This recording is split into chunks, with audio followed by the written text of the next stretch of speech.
Hey my friends, Matt from Renclif Media here. Welcome to another Davinci Resolve Studio 18 tutorial. In this tutorial I'm going to be showing you guys my color grading process in the color page for making my aerial footage look less digital and more like film. Now I'm going to be color grading DJI Mini 2 footage, but you can use this on any aerial footage like Mini 3 footage, anything you like. Now to begin with, I'm going to drop in my clip. So I have this clip right here, drop it into my edit page timeline. And when I play this through, you'll see that it's just a nice shot flying over these really cool looking cliffs. We have some nice ocean and this misty cloudy sky in the background. So just a really nice simple flyover shot. And it was quite a dull day, so there's not a lot of color in the image. It's looking a little bit flat, it's looking a little bit boring. I'm going to show you guys how to make it look really nice. Now to begin with, we're going to jump into our color page. And the first thing we're going to do is taking our first node. I've done nothing to this. I'm going to right click on this node and change the label to noise reduction. I like to keep my first node as my noise reduction node, so that way I can toggle it off using Command D and leave it toggled off throughout my color grading process. And that's a good start for our noise reduction. Now I'm just going to leave this toggled off for now because this isn't going to be all about noise reduction, it's going to be about color grading. Now for my next node, I'm going to create a new serial node using Alt or Option S. So Option S, I'm going to change the label to Primary Grade. Create another serial node using Option S. I'm going to change the label to Film Look. And another one, so again, Option S. I'm going to make this Color Grade. This is going to be my actual color grade. And another one, so another serial node, Option S. I'm going to make this, I'm going to call this Bloom. You can call it Glow, but Bloom is the film terminology for the glow effect. Make another serial node, so again, Option S. I'm going to call this Film Grain.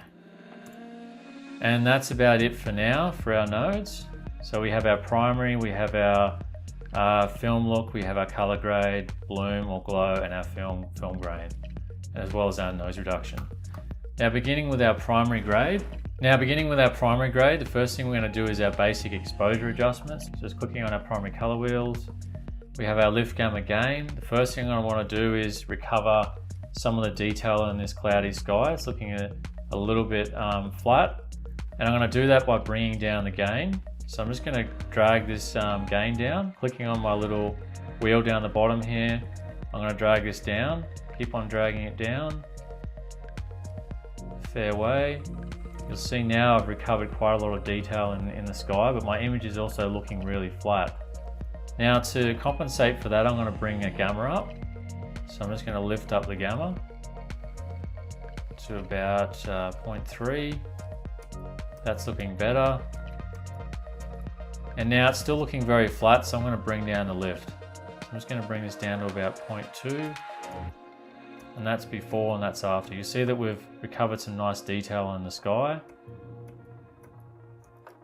And I will bring this up a little bit more because it is looking slightly too flat.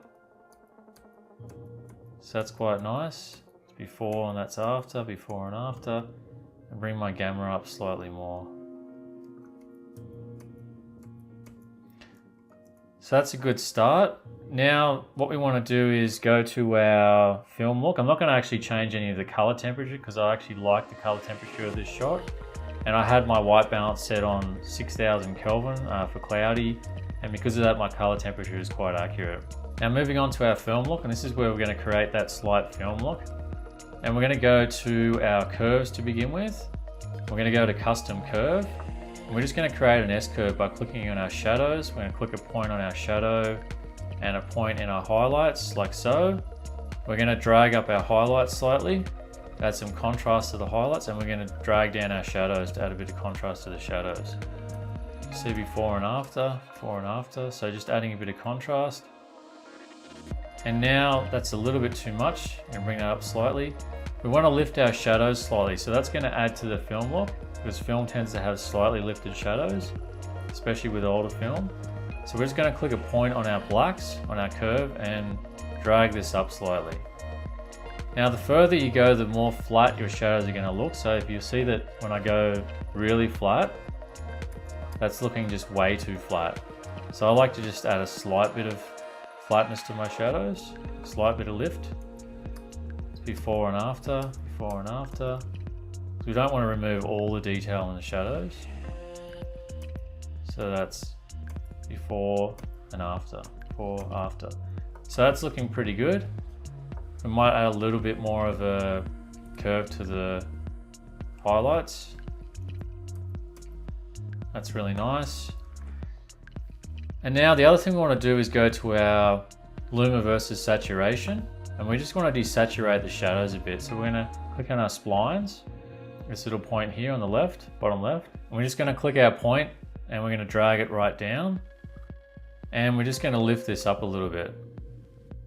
So we just want to create a nice smooth roll off so that our shadows, our dark areas of the image are gradually being desaturated along with this curve.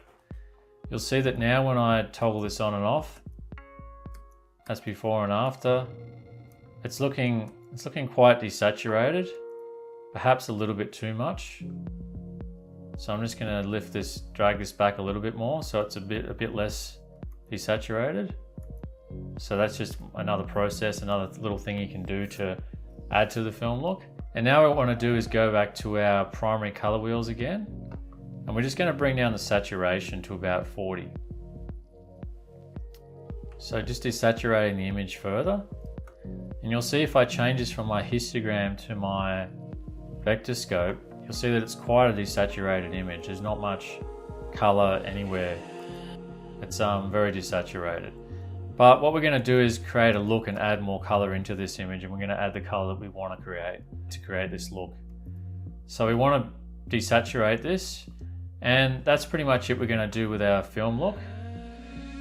And now moving on to our color grade node, and this is where we're going to start adding color back into the image to create the look.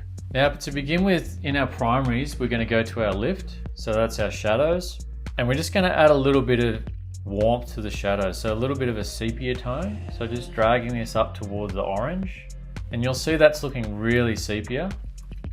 So that's starting to look like that kind of old vintage style film look. But we want to compensate for that. We still want to have some blue in the water, and we can fix that because blue is the midtones and the highlights. We're just going to go to our gamma, which is our midtones, and we're just going to drag this towards the blue or the teal. So roughly in towards the, between the green and the blue, so we're going to drag it towards the teal. And that's starting to add more blue to the image. We're going to add a little bit more. Just dragging a little bit further until you're happy with the look. We're just going to back it off a little bit, and we're going to back this off a little bit as well.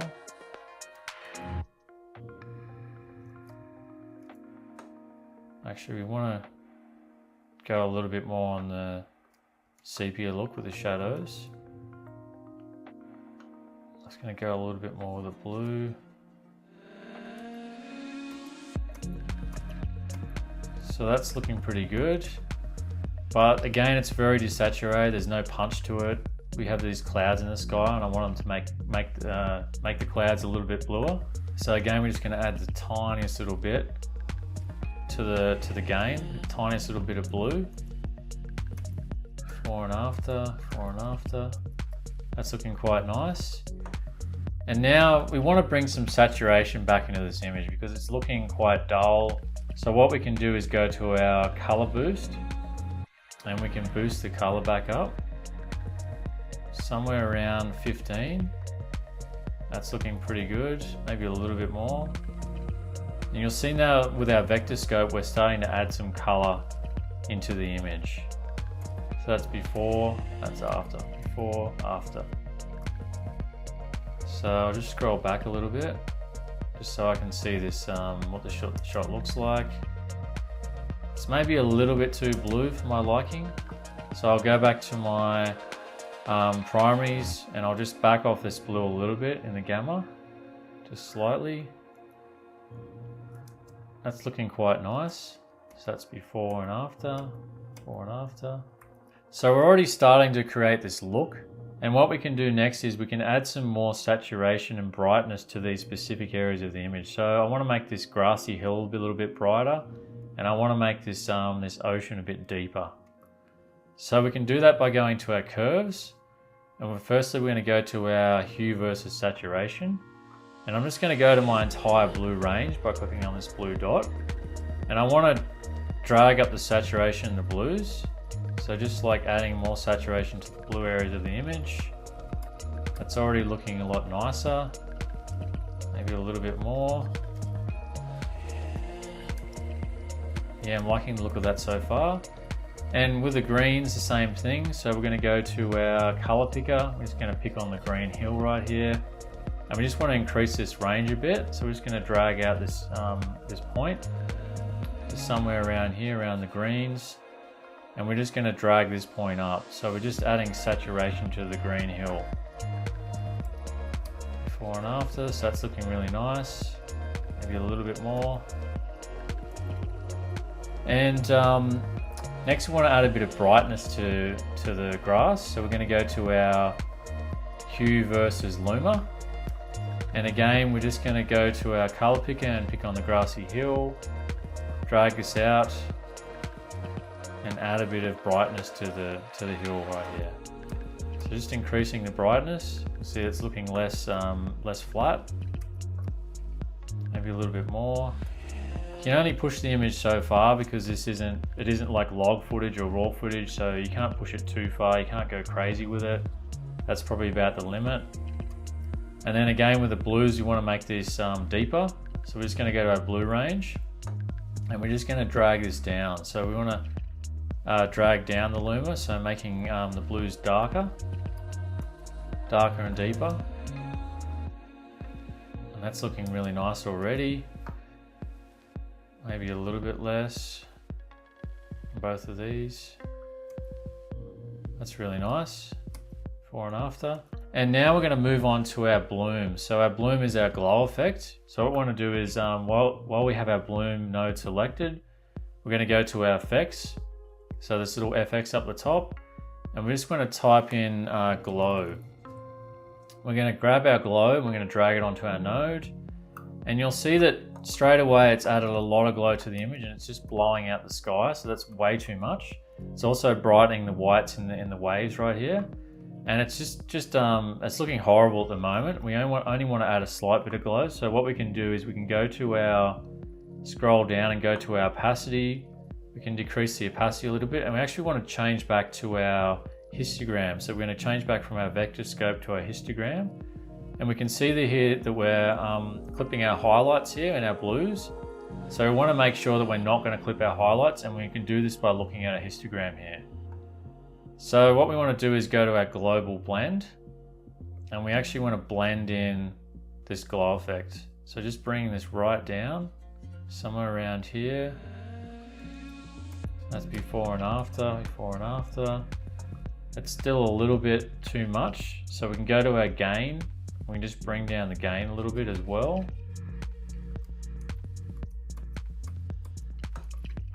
And it's still barely clipping. So I will just bring down the blend slightly. You'll see that now we're not clipping. So when we look at our blues, it's not clipping. And we can go just to the point where it's starting to just below clipping. So that's pretty good. And you'll see that now we have a slight glow effect without clipping all the detail in our sky. Now we can also go to our shine, and we can go to our shine threshold, and we can just bring this down. We want to add a bit more shine. So just a little bit more shine. That's going to spread out the glow. And we can also change the spread as well.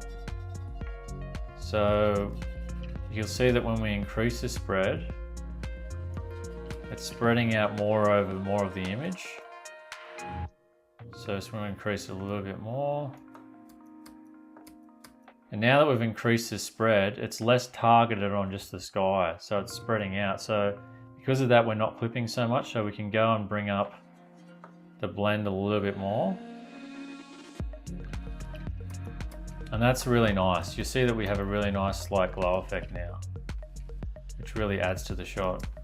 Okay, so now that we've done that, next thing we're going to do is add some film grain. So we're just going to go to the search again and type in film grain. And we're going to drag our film grain onto our film grain node. Now by default, it's going to be set on 16mm. And I think I'm going to make it somewhere around 35, replicate 35mm. So I'm just going to select one of these 35mm. I'm going to go with 35mm 200T. It's hard to see the difference, but once you remove all the noise using noise reduction and add back in the film grain, it does make a slight bit of difference to the look of the image. And you can see what the grain looks like by toggling this grain only selection on. And you'll see that that's the amount of grain in the shot. So not a huge amount. We can increase the grain size if you want to, just a little bit. Because once you put this on YouTube and you add some compression, it's going to remove a lot of this grain. So you do need to make the grain a little bit more visible by increasing the grain size slightly, and also you can also go to the global blend. You can blend it in a little bit better, like so. And then maybe add a little bit more texture. So just a matter of playing around with it until you get the desired effect. And then just toggle this back off. And you can barely see that there is a little bit of grain. Okay, so we can close this effects now. So we have most of our work done, and we just need to add some final touches. And the final touches are going to be things like a vignette. We do that by creating a parallel node. So we're just going to go Option P while we're on our film grain. So while we're on our final node, we're going to create this vignette. And we're going to change this label to, just going to call this vignette. And we're going to create another one. So just again, this is going to be our inner vignette. So Option P. And we won't do anything with that yet because we're going to copy this node here to this one. So with our vignette node selected, we're going to go to our power windows right here. And we're going to create a circle. Just click on the circle. And we're just going to drag this out to the corners of the frame. Also going to drag out the softness or the feathering a fair bit. Just going to zoom out a little bit, drag us out to the very edges of the frame like so. And we also want to invert this node, this window, sorry. So we're just going to click this little invert button. And now we want to go to our curves.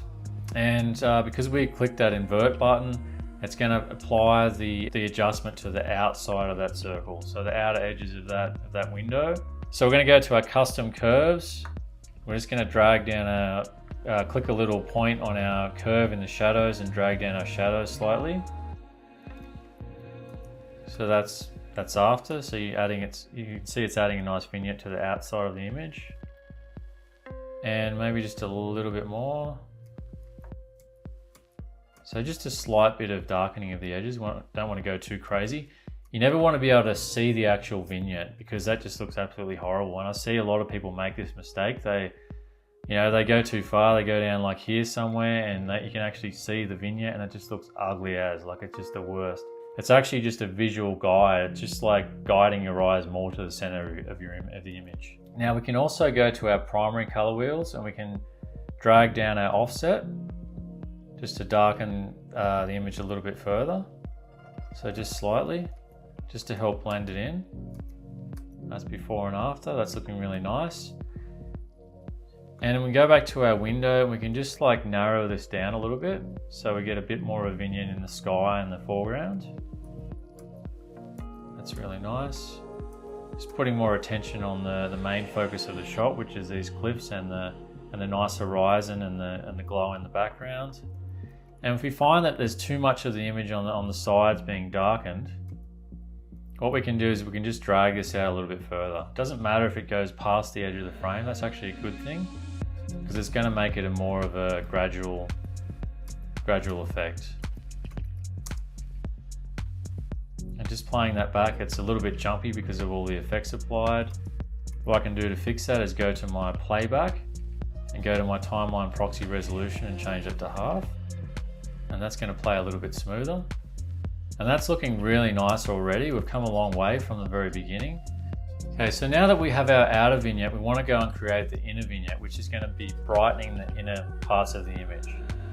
And we can copy this vignette right here. So we can copy this window. It's going to make it a lot quicker. And we do that by holding down Alt or Option and clicking on this vignette node and then just dragging onto our other node below it. And now you'll see that we've copied this, this node exactly. But what we want to do is we want to go to this window, and we actually want to change this label first so it doesn't get confusing. We're just going to call this outer vignette. Oh, sorry, this is going to be the inner vignette, my mistake. Inner vignette. Toggle that back on. And now we have our outer vignette and our inner vignette. So with the inner vignette, we want to make this window a bit smaller. So we're just going to drag this down. And we want it to be over the point of interest, so that's going to be somewhere around the middle of the image. And for me, it's going to be these rocks here. So I want to actually brighten up this area here so that your eye goes more towards these nice rock formations, and also the nice horizon in the background. And I can drag out this feathering a little bit more, make it a little bit softer. And I'm also going to go back to my window here, and I'm going to toggle this off so it's only applying to the inside of the circle rather than the outside. And now I'm going to go back to my curves, and I'm going to remove this point because I don't want to darken it. So I'm just going to right click on this point and remove it. I'm going to go to my highlights at the top of my curve. I'm going to click a new point, and I'm going to drag this curve up like so. And now you'll see that it's just brightening that area of the image where I have that vignette. So that's just drawing your eye further to that part of the image. And we can also go to our primaries and we can increase the offset. You'll see that it's decreased from last time, so we're just going to reset that and increase the offset slightly. Brighten it a bit further. I'm going to go back to our curves, and we're just going to bring this down a little bit. It's a little bit too strong. And that's before and after, before and after. And I will go back to my window and just drag this out a little bit further and actually bring it up a little bit as well. Maybe a little bit less, just narrow it. And that's looking really nice. We're just drawing more attention to this center part of the image. So you'll see if I select both these nodes, my outer vignette and my inner vignette, and I just go full screen, Command F, toggle it on and off, you'll see that that's before. So no real attention on any part of the image, your eye is kind of just going to the entire image. And now our eye is being drawn more to the center, being pushed to the center of the image. So that's why vignettes are so important. And that's about it for now, for this grade. I'm just going to show you guys quickly where we started and what we've achieved. So I'm just going to select all my nodes like so, and go full screen and hit Command D. And that's what we started with. So very flat, kind of dull, boring looking image, nothing spectacular, very digital looking. And that's what we've got. You know, so we've gone from this to that. And that's looking really nice. It has a certain look to it. It looks very film-like and cinematic. Really nice rich blues and sepia tones in the shadows. And that's all we had to do. Not a lot of work. And what you can do now is you can actually create this into a Powergrade. So if you want to reuse this look, it's going to save you a lot of time. All you need to do is go to your gallery up the top here. So we're going to click on our gallery. And if you don't see this stills, Powergrades and timelines, what you need to do is just click this little tab here with the columns, still albums, and that's going to bring it up. So we want to be on our Powergrades. And you'll see that I already have a whole bunch of Powergrades saved in here. These are all the looks that I've created. And all we need to do to create this look and save it as a Powergrade is right click on our image here, on our preview window, and click Grab Still. That's going to save the Powergrade in our Powergrades album. And we can just change the label by clicking down below the image. And I'm just going to call this Aerial Film Look. You can call it whatever you like, Aerial Film Look 1. And now we have a Powergrade which we can apply to any one of our shots, or we can use this over and over. So for example, if we want to go back to our edit page, like so, we want to drop in another clip that we shot in the same area. So this clip right here, I'm just going to drag this onto my timeline, and you'll see that this is shot roughly in the same area, the same time of day, so it also has that cloudy look to it. So if I go to my Powergrade, I'll just find it right here, and I go to this shot right here, which I haven't graded, and I click on my aerial film look Powergrade, and I just click apply grade. That's going to apply that grade to that shot. So now we have this beautiful looking shot, which we've applied this look to, and it's just instant. We don't have to do anything to it, and it has a stunning look to it. You know, it matches with our other shot, and it took us like 5 seconds. So that's the awesome thing about having Powergrades. Well, that's it for this tutorial, guys. I hope you found this really helpful. If you really like this video, don't forget to hit that like button. And if you'd like to see more content like this in the future, I'd be really grateful if you subscribe to my channel. All your support means the world to me. I really appreciate it. And I look forward to seeing you in the next video, guys. Thanks for watching and have a great day. See ya.